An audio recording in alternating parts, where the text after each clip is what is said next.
આમ તો રોજ પથારીમાં બેઠા પછી પૂછવું જોઈએ ભગવાનને, ભગવાન સવારથી સાંજ સુધી મેં પગ પછાડ્યા,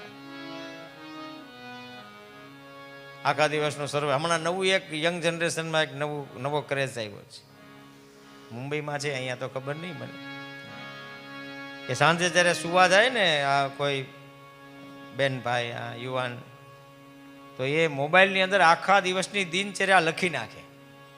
આખા દિવસમાં જે વિચાર આવ્યા એ પણ લખી નાખે, કે મને આ વિચાર આવ્યો, મને આ વિચાર આવ્યો, મને આ વિચાર આવ્યો, મને આ વિચાર આવ્યો, મને આ વિચાર આવ્યો, બધું આખું લિસ્ટ બનાવે મોબાઈલમાં.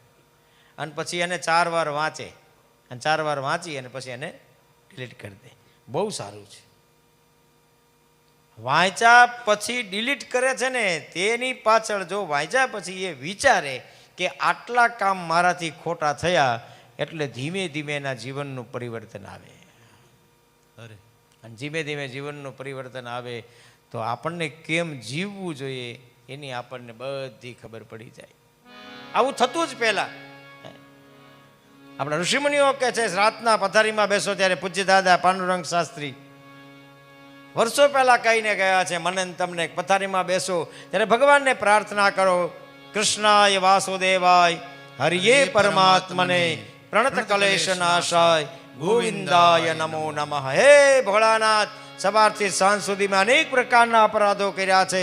કરચરણ કૃતંબા, કકાય જમ કર્મ જંબા, શ્રવણ નયન જંબા, માનસંબા અપરાધમ વિહિતમ વિહિતંબા સર્વમે તત ક્ષમસ્વ. જય જય કરુણાબ્દે શ્રી મહાદેવ શંભો.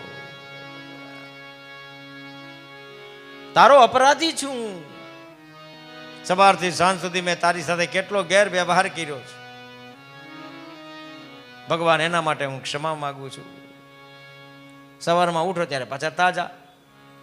કરાગ્રે વસતે લક્ષ્મી, કરમૂલે સરસ્વતી, કરમધ્યે તુ ગોવિંદ, પ્રભાતે કરદર્શન.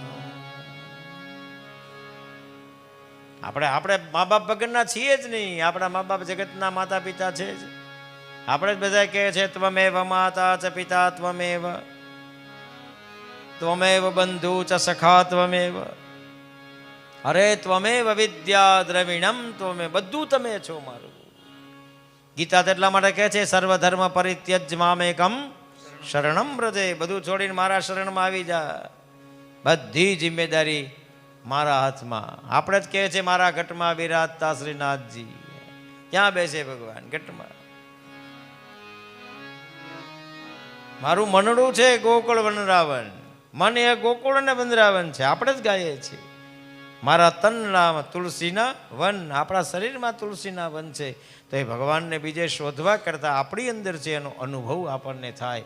એના માટે રોજ સાંજે પથારીમાં બેસો ત્યારે ભગવાનને પ્રાર્થના કરો, સ્વધર્મને યાદ કરો.